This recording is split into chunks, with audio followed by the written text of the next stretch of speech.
C'est parti pour 32 km sous la pluie en direction d'Azark à Raziguet. Et là, je vais bien en baver. Allez, go! L'avantage, c'est que je démarre presque en haut de la première côte. Alors hier soir, j'ai eu droit à une soirée assez exceptionnelle avec ces chants pyrénéens juste après le repas. Des chants dont je vous livre un petit extrait.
Voilà, retour sur le chemin. Je ne sais pas si je vais avoir beaucoup d'occasions d'enregistrer quoi que ce soit, en particulier sur la guerre de 100 ans, vu que l'étanchéité de mon téléphone est très perfectible. J'ai fait un petit peu plus d'1 kilomètre et le bas de mes jambes est déjà trempé. Donc, cette étape... ce sera 32 km à la nage.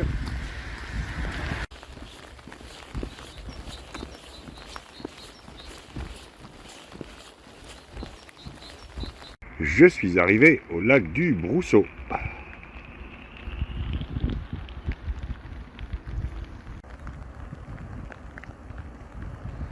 Et là-bas, il y a une canne avec ses canetons. Il n'y a guère qu'eux qui sont à l'aise sous cette pluie aujourd'hui. Je suis sûr qu'ils se moquent de moi.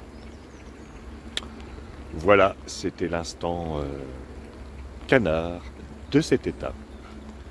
Bon courage pour voir les canards sur l'image parce qu'ils sont tout petits. Bon, je vais continuer.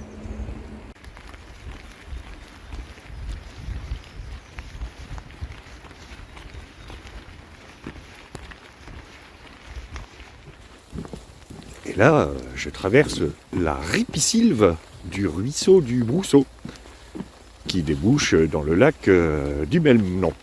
Enfin, la ripisylve, elle est à droite. C'est la zone de végétation sauvage qui borde le ruisseau. Parce qu'à gauche, c'est une route. Ripisylve, question super banco.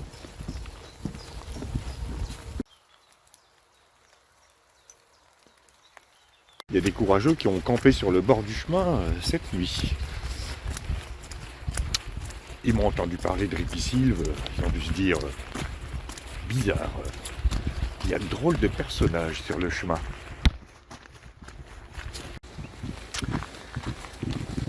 Et je traverse l'autoroute A65 qui va jusqu'à Pau. La seule fois de l'étape où je serai au sec.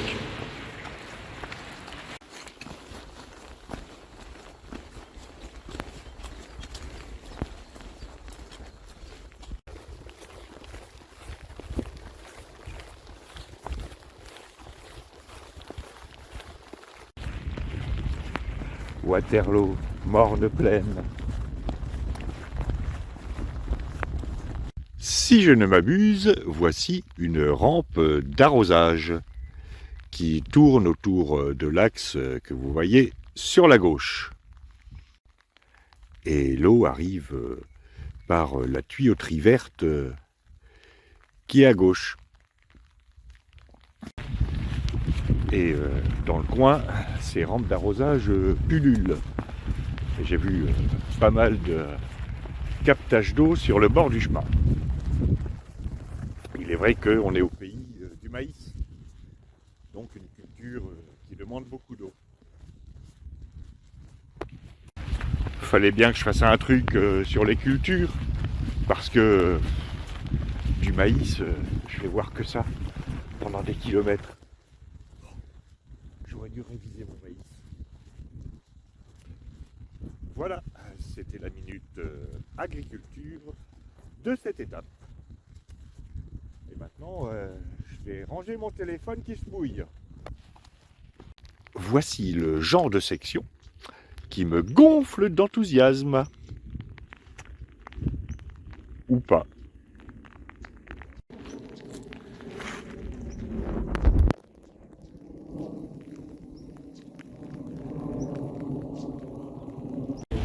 Au moins, il n'y a pas de voiture.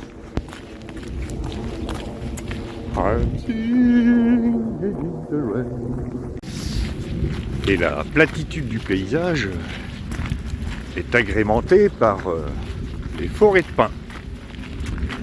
J'espère que je vais passer au milieu des forêts de pins. Ça me permettrait de faire une petite pause cake anglais. Parce que j'ai faim. Alors celui-là, il est énorme. De quoi parlais-je? De ce lombric. Jugez plutôt.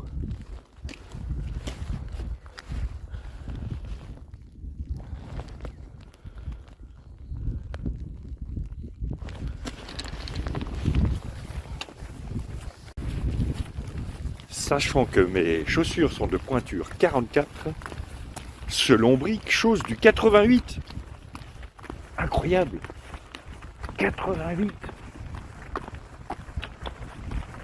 J'en ai jamais vu d'aussi gros.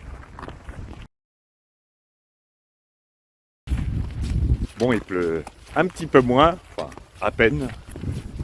Et comme cette étape est profondément ennuyeuse, vraiment ennuyeuse, je vais parler de la guerre de 100 ans. Ça vous manquait, hein? Alors, grosso modo, la guerre de 100 ans peut se décomposer en deux grandes phases. La première de 1337 à 1380, qui voit s'effondrer la monarchie française, et la deuxième de 1415 à 1453. Oh, un chemin! Après ces kilomètres et ces kilomètres de goudron. Maintenant que je me suis extasié sur la présence d'un chemin, sur cette étape qui est vraiment ennuyeuse, je vais passer aux deux phases de notre guerre de 100 ans, qui suivent à peu près la même structure, effondrement, crise, rétablissement. Là, c'est simple. Le 24 mai 1337, Philippe VI de Valois ordonne la saisie des fiefs du roi d'Angleterre en France. Guyenne, le duché et le Ponthieu. C'est la goutte qui va mettre le feu aux poudres. Ouais.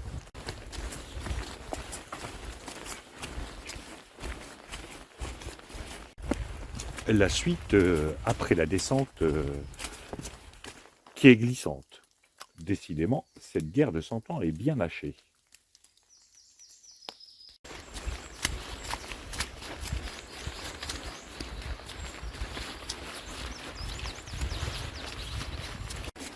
Pas content, Édouard III. Du coup, il dit à Philippe VI, si tu me piques mon pinard du sud-ouest, je te pique ta couronne. Quelle idée, il en a déjà une. Ah, la chaîne des Pyrénées.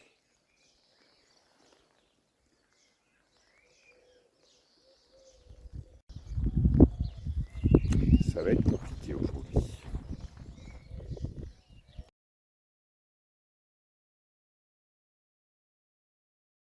Après cette pause de cake anglais sous le hall de la mairie, je vais pouvoir repartir. Il doit me rester 13 ou 14 kilomètres. Je ne sais plus où j'en étais dans la guerre de 100 ans.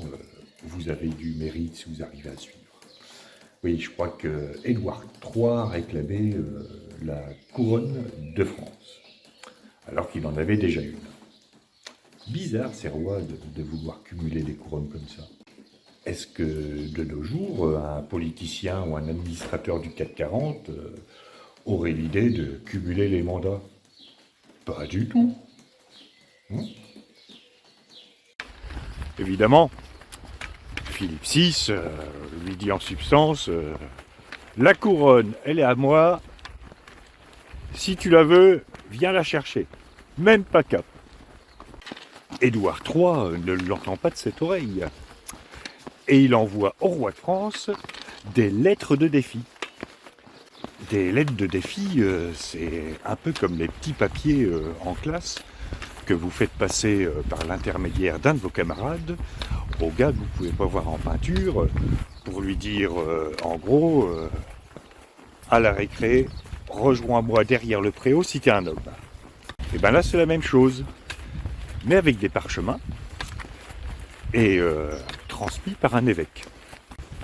Philippe VI lit les lettres de défi d'Édouard III d'un derrière distrait et passe à autre chose parce que leur part royale, ça n'attend pas. L'automne se passe, froid, pluvieux et gris, un peu comme aujourd'hui, jusqu'au moment où Édouard III décide d'attaquer les Flamands dans le nord de la France. En réplique, les Français dévasteront Southampton, dans le sud de l'Angleterre. Jusqu'ici, des petites escarmouches sans importance. Sauf pour ceux qui se font taper dessus. Tout ça pour une couronne qu'on peut trouver dans n'importe quelle galette des rois. Alors évidemment, je ne vais pas détailler la guerre année après année parce que 116 ans, 4 mois et 15 jours, il va falloir que je fasse 3 fois le chemin de Saint-Jacques-de-Compostelle pour y arriver. Toujours est-il que c'est dans les premières années de la guerre de 100 ans que verra s'affirmer le génie tactique d'Édouard III. Ouais. Tant qu'anglais, ses goûts culinaires sont peut-être discutables, mais c'est pas non plus le dernier des idiots. Comme les troupes anglaises sont en infériorité numérique, au lieu de foncer dans le tas, dans le gros de la troupe, il va opérer des raids. Plus précisément, des chevauchées. Qu'est-ce qu'une chevauchée pendant la guerre de 100 ans? Eh bien, c'est une stratégie qui consiste à mettre la pagaille chez l'adversaire. On réunit une bande de joyeux copains, quelques milliers. On débarque quelque part sur les côtes de France. Et à partir de là, le long d'un itinéraire soigneusement choisi, on pille, on vole, on brûle, bref, on fait la fête. Cette stratégie a plusieurs avantages. On récupère des richesses qu'on peut ramener chez soi, ou consommer sur place, mais généralement on les ramène chez soi. On prive l'ennemi des ressources qu'on pille. Et puis, on s'amuse bien quand même. C'est ainsi que, de 1338 à 1360, plusieurs chevauchées menées soit par Henri III Plantagenet, soit par le prince Thouars, dont je parlerai peut-être plus tard si j'ai le temps et s'il ne pleut pas, mettèrent la France à feu et à sang. Ces chevauchées restèrent quasiment impunis, ce qui contribua à décrédibiliser un peu plus la noblesse française. Les armées françaises et anglaises se rencontrèrent bien à Péronne en 1339, mais aucun des deux belligérants ne prit l'initiative d'attaquer. Trouillard. La chevauchée de 1346, en revanche, est particulière, car elle va mener à la bataille de Crécy. Édouard III débarque à Saint-Valahougue dans le but de piller le Cotentin, la Normandie, principalement les cidreries et les distilleries de Calvat. Il ramène le camembert chez lui parce que les fromages anglais, c'est pas top non plus. Donc il débarque à Saint-Valahougue. Les Anglais remontent vers le nord-est. Et le roi de France se décide quand même à essayer de stopper les Anglais à Crécy, dans la Somme. Crécy fut ainsi le premier véritable affrontement entre les armées françaises et anglaises. Et là, les Anglais nous ont mis une bonne pâtée. Le résultat de cette stratégie, il faut bien l'avouer, brillante d'Édouard III, fut que en 1360, l'Angleterre contrôlait la majorité du territoire français, qui n'était pas encore la France, mais qui était le Royaume de France.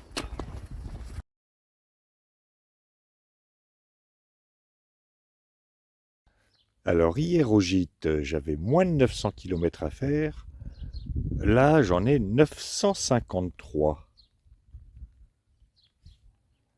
Les indications de distance m'étonneront toujours. Ce coin-là est plus sympa.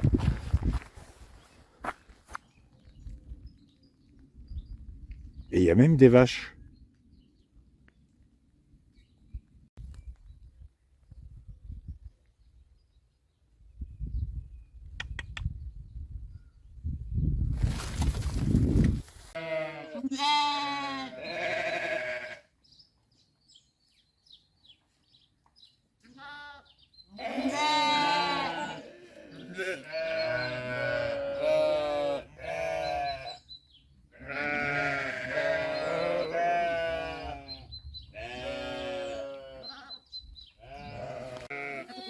On dirait qu'il y en a un qui s'est perdu.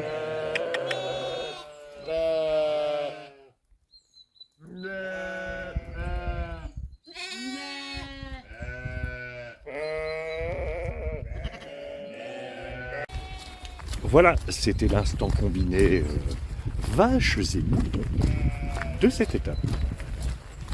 Ah, des vaches et des moutons. Oh là là.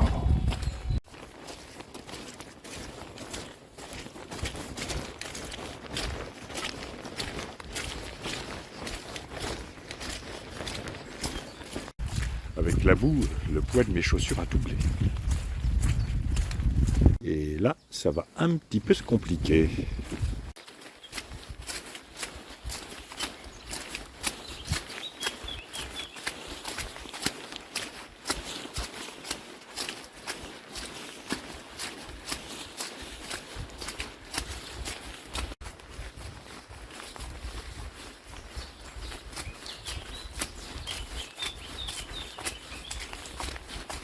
Partie sympa.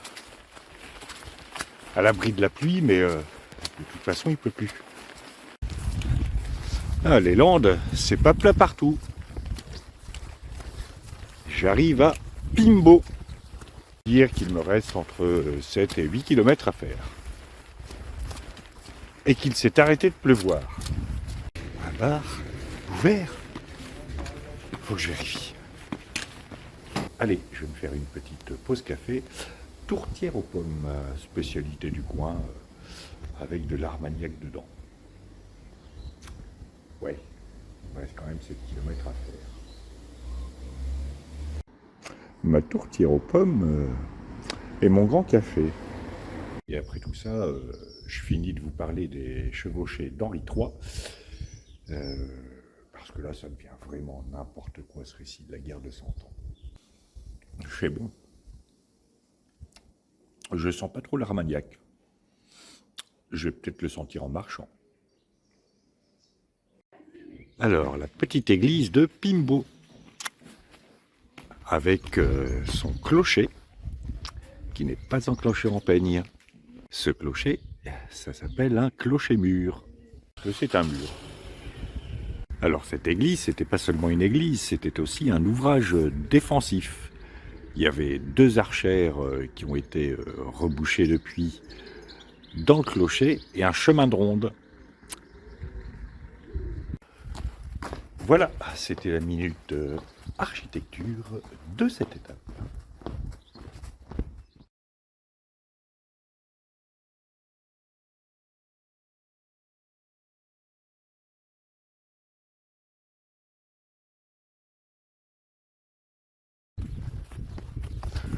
Vous avez certainement vécu un exemple de ces chevauchés qu'on appelait pillage au XIVe siècle dans votre vie et même récemment. Ouais, en 2019. Une période que le président appela la guerre contre le Covid, mais que peut-être les historiens appelleront la guerre du papier toilette. Je m'explique. En 2019, quand Emmanuel Ier, notre roi de l'Élysée, annonce « Nous sommes en guerre », la population, prise d'une sainte colère, se rue dans les halles, autrement appelées supermarchés. Pas de concertation, cette fois, il n'y a pas un seul ennemi, mais tout le monde est l'ennemi de tout le monde. Le but, s'approprier les richesses indispensables à l'homme moderne. Des denrées alimentaires comme la farine ou les pâtes, et surtout, une denrée indispensable à l'homme moderne, le papier toilette. Vous avez donc sans doute vu déferler dans les allées des supermarchés ces troupes organisées se dirigeant comme un seul homme vers les rayons concernés, alors qu'elles n'étaient pas du tout organisées. Les Anglais, quand ils ont fait leur chevauchée pour la maîtrise du pinard du sud-ouest, de la nourriture, des terres, nous avons chevauché pour la maîtrise du papier toilette. Dans la chevauchée du type guerre de 100 ans, on a le droit de piller, de brûler, on s'enrichit parce qu'on ramène toutes les richesses chez soi, et surtout, on appauvrit l'adversaire. Dans la chevauchée de type papier toilette de 2019, qui fut menée avec tout autant de détermination que les chevauchées de la guerre de 100 ans, on n'a pas le droit de brûler, on n'a pas le droit de piller. Pire, on est obligé de payer son papier toilette. Ça veut dire que on croit s'enrichir en faisant des stocks de papier toilette pour voir venir, mais en fait, on enrichit le supermarché. À long terme, la première stratégie, la chevauchée de la guerre de 100 ans, porte ses fruits. La preuve, en 1360, la France était réduite à la portion congrue. En revanche, la stratégie chevauchée papier toilette ne porte pas tellement ses fruits à longue échéance. Farine et puis pâtes, on peut les manger. Pour le papier toilette, c'est un peu délicat. En plus, on ne peut plus garer sa voiture parce que tout le volume du garage est pris par le papier toilette. En plus, ça se vend très mal sur le Bon Coin. Je pense que je vais proposer cette comparaison des deux stratégies à l'Académie des sciences. Ça me paraît pertinent. Ou pas.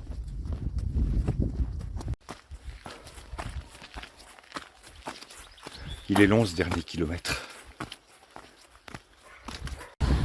Bon, je suis pas fâché d'arriver à Arzac-Araziguet. Il faut juste que je trouve maintenant le gîte d'étape communal.